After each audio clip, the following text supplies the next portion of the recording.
अस्सलाम वालेकुम, नमस्कार, सत श्री अकाल एंड गुड इवनिंग। मैं हूं अर्ज़ू काज़मी और आप हमेशा की तरह से देख रहे हैं भेजा फ्राई। जी हाँ, भेजा फ्राई के साथ हम हाज़िर हैं। हम चलते हैं न्यूज़ की तरफ, लेकिन उससे पहले आप सबसे रिक्वेस्ट है कि जिसने चैनल को सब्सक्राइब नहीं किया है, प्लीज़ चैनल को सब्सक्राइब करना ना भूलिएगा। साथ-साथ बेल आइकॉन को भी क्लिक कर देंगे तो जैसे ही कोई नई वीडियो आएगी आपको हो सकता है नोटिफ़िकेशन मिल जाए।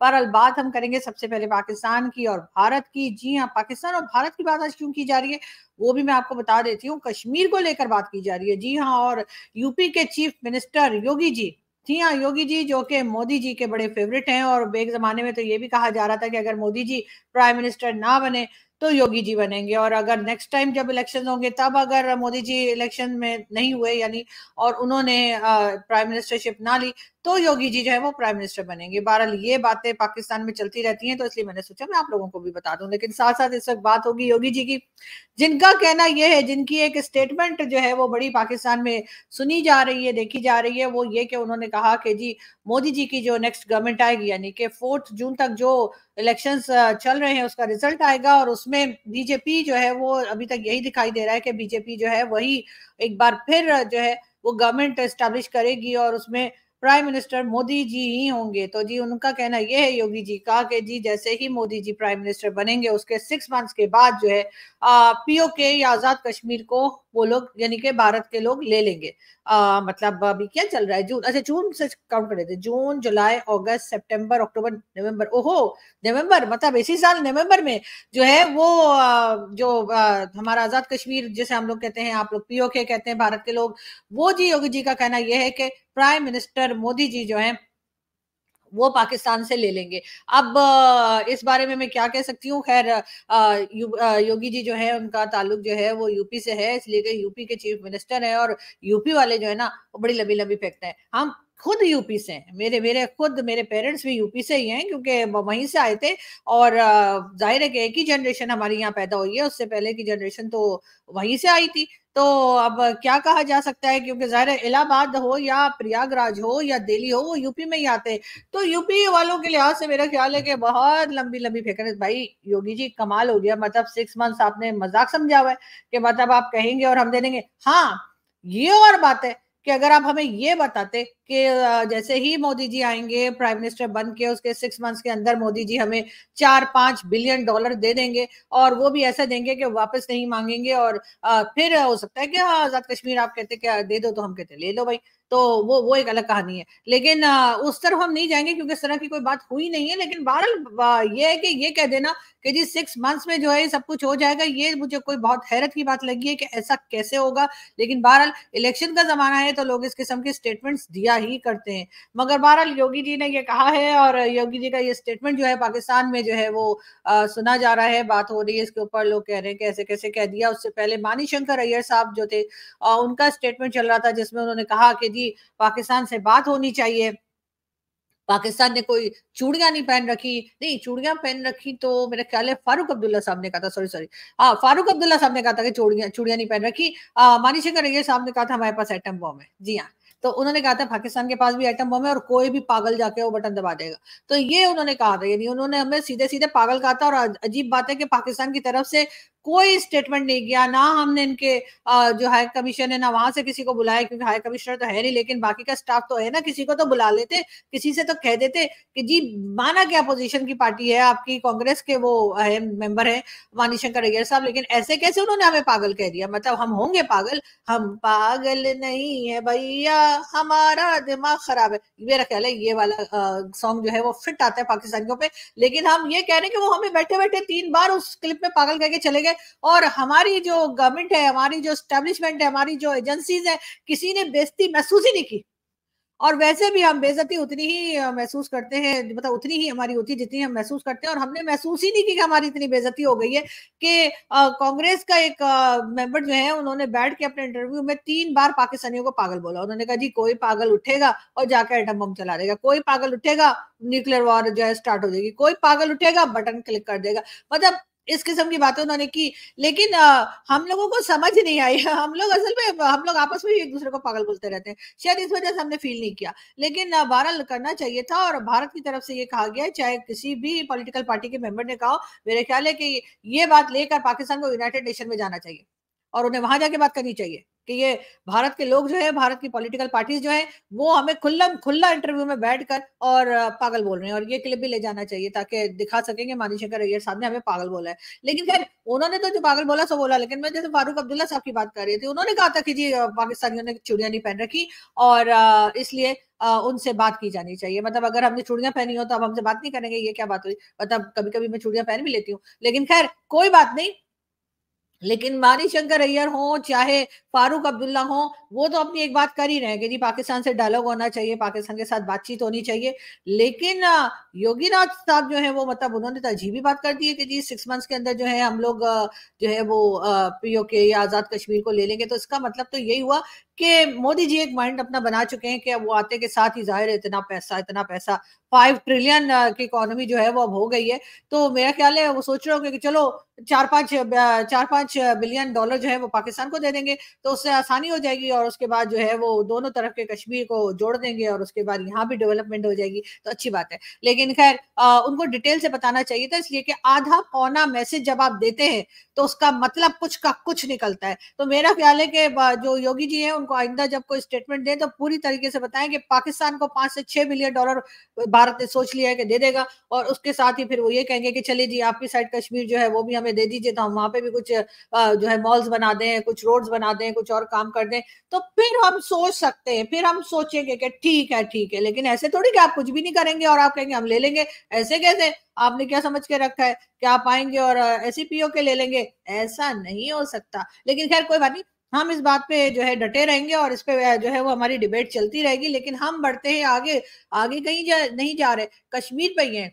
मत घबराइए, कश्मीर में ही हैं हम। और हम ये देख रहे हैं कि पहले बहुत मूवीज आया करती थी, शम्मी कपूर साहब के जमाने में, राजेश खन्ना साहब के जमाने में, दिलीप कुमार साहब के टाइम पर ब्लैक एंड व्हाइट मूवीज भी आती थी 50s 60s 70s 80s, उसमें कश्मीर बहुत दिखाया जाता था। और कश्मीर, जब हीरो को कहीं जाना है तो वो कश्मीर चला जाता था, जब हीरोइन से मिलना है तो कश्मीर चला जाता था, जब गाना गाना है तो कश्मीर चला जाता था। तो हर वक्त कश्मीर कश्मीर होता रहता था। कश्मीर की कली और जंगली और पता नहीं इस तरह की कई मूवीज हैं वो आई जो कि कश्मीर में बनी।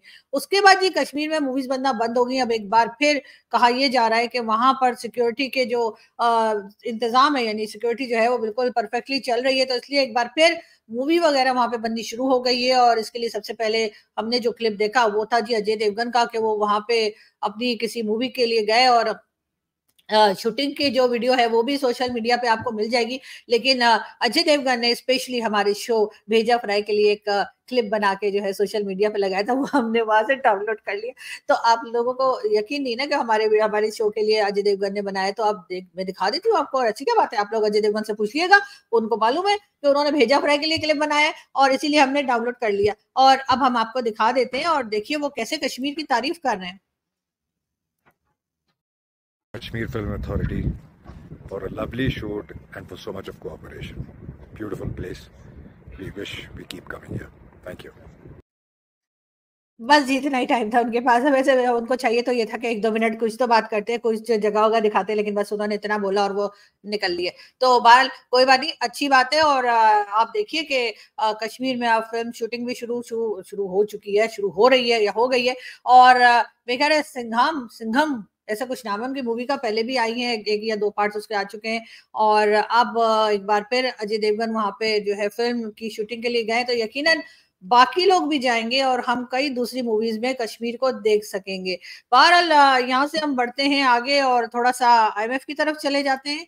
और जी आईएमएफ का कहना यह है कि जी उससे आईएमएफ से पाकिस्तान मजीद $6 बिलियन का की डिमांड करेगा। जी हाँ, आईएमएफ जो है वो उससे पाकिस्तान ने एक बार फिर कहा है कि जी हमें $6 बिलियन दे दीजिए। और अब देखते हैं कि आईएमएफ क्या जवाब देता है। वैसे तो हमें उम्मीद है कि मिल ही जाएंगे, थोड़े थोड़े करके देते हैं। मुझे नहीं समझ आती कि जब 6 बिलियन ओके कर दिए तो एक साथ 6 बिलियन दे दो ना भाई, किस्सा खत्म करो। नहीं, 1 बिलियन करके देते हैं, और ऐसे एक एक करके आता है कि बस आपको मालूम ही है। उसके बाद हमारे लोग जो परेशान हो जाते हैं कि किस तरह से संभालें इतना पैसा। इनको चाहिए एक साथ 6 बिलियन के 6 बिलियन हमारे मुंह पे, सॉरी, हमें दे दे, और उसके बाद जो है वो अपना हिसाब किताब करते रहे कि जी कैसे वापस लेना है, लेकिन ये 1 बिलियन देते हैं, उसके बाद फिर हमारे चक्कर लगवाते हैं अपने पीछे, फिर 1 बिलियन दे देते हैं, और ऐसे करते करते हम कई बार जो है वो IMF के आगे नाक रगड़ते रहते हैं, लेकिन हमारा जो एक जोश, एक जज्बा, और एक हमारे लोगों में एक एक बात आपने देखी होगी कि चाहे पैसा मांग रहे हो सारी दुनिया से, कशकोल लेके घूम रहे हो, लेकिन हम मानते नहीं है। हम कहते हैं नहीं जी नहीं, ऐसी कोई बात नहीं, हमने तो कशकोल तोड़ दिया है। कशकोल क्या होता है, मैं ये आप लोगों को दिखाऊं? जी हाँ, ये कशकोल होता है जिसमें भीख मांगी जाती है। बहरहाल शहबाज शरीफ साहब जो हैं वो पहुंच गए जी, पहुंच भी गए और वापस भी पहुंच गए, यानी कि UAE गए थे और वहां से वापस आ गए, और वहां जाते ही उन्होंने कहा भीख मांगने नहीं आया हूं मैं यहाँ पे इन्वेस्टमेंट लेने के लिए आया हूं। अब भारत कहा यह जा रहा है कि $10 बिलियन की इन्वेस्टमेंट जो है वो UAE पाकिस्तान में करेगा, लेकिन ये बात तो सऊदी अरब ने भी कही थी, ये बात तो ईरान ने भी कही थी, और वो ईरान के प्रेसिडेंट वो जो वादा करके गए थे, अब पता नहीं अगले प्राइम मिनिस्टर तक वो बात पहुंचा के गए हैं या नहीं गए हैं, या वो बोले कि जी उनके हेलीकॉप्टर के साथ वो वादा भी जो था वो भी कहीं चला गया।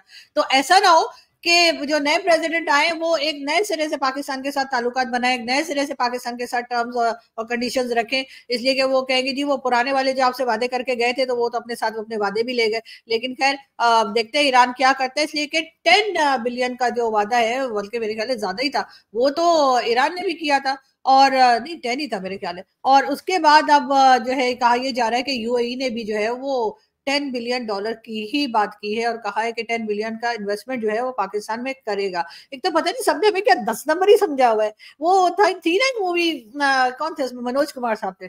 जी हाँ, मनोज कुमार साहब की मूवी थी ना 10 नंबरी। जी जी, 1 नंबर का हाथ दिखाया, बात कहूं मैं खरी के दुनिया 1 नंबरी तो मैं नहीं, मैं एक बात बता रही हूँ कि सॉन्ग था उसके अंदर। मूवी मैंने वैसे नहीं देखी, सॉन्ग सुना है। तो जी वो भी मैंने आपको बताया कि मनोज कुमार साहब की मूवी। जी हाँ, तो अब मुझे ये बताइए आप लोग कि आखिर ये 10-10 बिलियन करके हमारे पास इन्वेस्टमेंट के लिए वादे जो है वो सिर्फ आ रहे हैं, पैसा नहीं आ रहा। अब हम क्या करें? मतलब मैं अपने तमाम देखने वालों से, सुनने वालों से जो है वो रिक्वेस्ट कर रही हूँ कि प्लीज हमें बताइए कि ये सब लोग जो हमसे वादे कर करके चले जाते हैं, इनसे पैसा निकलवाने का क्या तरीका है? इसलिए कि ये वादे तो बहुत हो गए जी, जो आता है वो कहता है कि जी हमने तो 10 बिलियन इन्वेस्टमेंट करनी है, उसके बाद उनका प्लेन क्रैश या हेलीकॉप्टर क्रैश हो जाता है, वो एक अलग बात है, वो बड़ा अफसोस है मुझे उस बात का। लेकिन फिर भी दूसरे जो प्रेसिडेंट आएंगे पता नहीं वो 10 बिलियन हमें देंगे या नहीं देंगे। अब यही वादा हमसे UAE के जो हेड है उन्होंने कहा है कि जी हम आपको $10 बिलियन की इन्वेस्टमेंट करेंगे। अब देखते हैं कि वो भी करते हैं या नहीं करते। वैसे तो खैर शहबाज शरीफ साहब काफी पुरुमीद है, उनका ख्याल है कि UAE से भी वो पैसा ले ही आएंगे। मगर बात हम एक बार फिर करते हैं IMF की। IMF के साथ जी डायलॉग चल रहा है, और उसके साथ ये भी कहा जा रहा है कि हुकूमत जो है वो IMF के साथ डायलॉग कर रही है, और जो कर्जे हैं उसको बढ़ाने की भी बात की जा रही है कि थोड़ा हमें ज्यादा लोन मिल जाए पहले के मुकाबले में। तो उसके लिए भी गवर्नमेंट जो है वो पूरी तरह से कोशिश कर रही है, और वैसे भी हमारी गवर्नमेंट जब पैसा लेने के लिए कोशिश करती है तो अक्सर कामयाब ही होती है। ये तो खैर हमारा एक एक्सपीरियंस है जो हम आपको बता रहे हैं कि जब भी हमने कोशिश की है कहीं से पैसा लेने की, वो पैसा हमने लेकर ही छोड़ा है। बात हम करेंगे एक बार फिर चाइना की। जी हाँ, चाइना को $2.5 मिलियन की पेमेंट कर दी गई है। कैसे कर दी ये मुझसे मत पूछिएगा, इसलिए कि पाकिस्तान में तो डॉलर तो है ही नहीं। हम तो डॉलर के लिए खुद मारे मारे फिर रहे, बल्कि हमारे पास हमारे गेस्ट आए थे, वो बता रहे थे कि हम इंडियन करेंसी प्रिंट किया करते थे और उसके बाद उस करेंसी से हम डॉलर ले लिया करते थे, और वो सारी जुगाड़ जो है वो पता नहीं कहाँ से मोदी जी के कानों में पड़ गई, और मोदी जी जो है ना वो आपने देखा कि किस तरह से जो है वो नोट जो थे वो चेंज करवा दिए इंडिया के, और इस तरह से करोड़ों का नुकसान जो था वो हमारे जो साहब प्रिंट कर रहे थे उनको पड़ गया। और उसकी सारी स्टोरी आपने यकीनन हरिमोहन साहब वाले शो में सुनी होगी। तो बहरहाल मोदी जी के जो सुत्तर है या मोदी जी के जो जासूस है वो जगह जगह बैठे हुए, और इसी वजह से जो है वो हमारी इतना नुकसान उन्होंने करवा दिया। लेकिन बात सारी है कि चाइना को हमने जो $2.5 मिलियन की पेमेंट की है वो हमने कैसे की है, ये तो खैर हम खुद सोच रहे हैं। यकीनन उसके लिए एक हमारे ट्विटर वगैरह पे कुछ लोगों ने ये भी लिखा था कि आप लोग ऐसा करें कि $10 मिलियन जो है वो आप मांग लीजिए चाइना से, उसमें से 2.5 जो है वो चाइना को वापस कर दीजिए कि ये उन लोगों के लिए जिनको हमने टपका, सॉरी जिनकी जान चली गई थी, तो फिर उनको उनके लिए दे दीजिए, और इस तरह से फायदे में रहेंगे आप फिर भी। यानी कि 7.5 जो है $1 मिलियन फिर भी हमारे पास रह जाएगा चाइना का। चलो कोई बात नहीं, वो अगले लोग, अब हमने रुकना थोड़ी है ना, हमारा कभी BLA आ जाता है तो कभी TTP आ जाता है, कभी कोई आ जाता है। उसके बाद चाइना के लोग जो है जो यहाँ पे दासू डैम पे और कई जगह काम कर रहे हैं वो बेचारे भी ना क्या डर डर के सहम सहम के काम करते होंगे कि पता नहीं कब कौन आ जाएगा और उनको उड़ाने के लिए। लेकिन बहरहाल वो ये इत्मीनान रखें कि अगर वो उड़ भी गए तब भी हमारे लोग उनको कहीं ना कहीं से उनके फैमिली को जो है वो 5 मिलियन के हिसाब से हम उन्हें डॉलर डॉलर बता रही हूँ, रुपीज नहीं, हाँ वो हम उन्हें पेमेंट कर देंगे। तो बात सारी ये कि पाकिस्तान ने जी पेमेंट कर दी है चाइना को, और सब लोग जो है बड़े हैरान है, बड़े परेशान है, और सब कह रहे हैं कि भाई ये पैसा कहां से आया, ये 2.5 मिलियन डॉलर जो है पाकिस्तान ने कैसे पेमेंट की है। तो भाई ये हमारा प्रॉब्लम है, आप लोग ना परेशान हो। वैसा भी नहीं है कि हमारे पास डॉलर सिरे से ही नहीं है, हमारा हम किसी को दे ही नहीं सकते। जाहिर है अभी कुछ चाइना को देंगे तभी तो कुछ मिलेगा ना, मतलब ऐसे थोड़ी होता है कि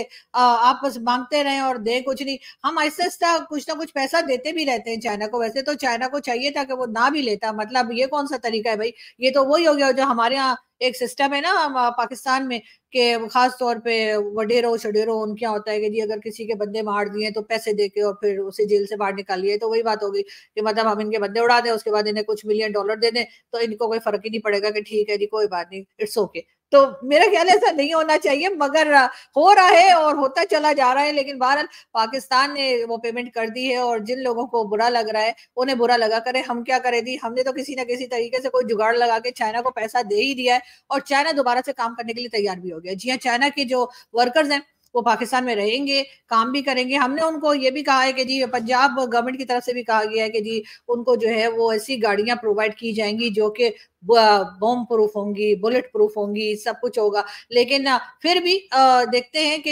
ये सिलसिला कब तक चलता है, और ये वाली जो सेफ्टी गार्ड्स लिए जा रहे हैं कि जी हम उनको ये नहीं होने देंगे, वो नहीं होने देंगे, ये कब तक जो है वो पाकिस्तान इसमें काम कर पाएगा, और कब तक चाइना जो है वो ये हिम्मत कर पाएगा कि वो पाकिस्तान में आए और पाकिस्तान में उसके वर्कर्स जो हैं वो काम करे। इसलिए कि लग तो यही रहा है कि एक बार ये वाकया एक बार नहीं हुआ है, कई बार इस तरह से लोगों की जाने गई है। लेकिन बहरहाल हमारे ये सिलसिला क्योंकि चलता रहता है तो हमें तो कोई खास चीज महसूस होती नहीं है, मतलब हमें दूसरे दिन हम दूसरी न्यूज पे लग जाते हैं कि जी अब क्या हुआ है। लेकिन जिन लोगों की जाने जाती है, जिनकी कंट्री के लोग होते हैं, यकीनन उनके ये सारे काम नहीं होते, तो उनको सालों साल हमारी ये चीजें नहीं भूलती होंगी। लेकिन जहां तक पाकिस्तान की बात है तो पाकिस्तानी तो जी दूसरे दिन भूल जाते हैं कि अच्छा अच्छा कोई ब्लास्ट हुआ था, अच्छा अच्छा कोई अटैक हुआ था, अच्छा ठीक है कोई बात नहीं, चलो ऐसा करो कुछ और, अब नेक्स्ट न्यूज के ऊपर चले जाओ। ऐसा होता है पाकिस्तान में। लेकिन अगर जिस दिन हमने इन चीजों को सीरियसली लेना शुरू कर दिया कि नहीं हमारे यहाँ जो है किसी की जान नहीं जानी चाहिए, हर जान कीमती है, उस दिन शायद हम संभल सकें, उस दिन शायद हम इसका कोई हल भी निकाल सके। यहां से मैं चलती हूँ, आपसे मुलाकात होगी नेक्स्ट वीडियो में, बहुत जल्द मिलूंगी, मत घबराइए, आज ही शाम को आ जाऊंगी। Thank you.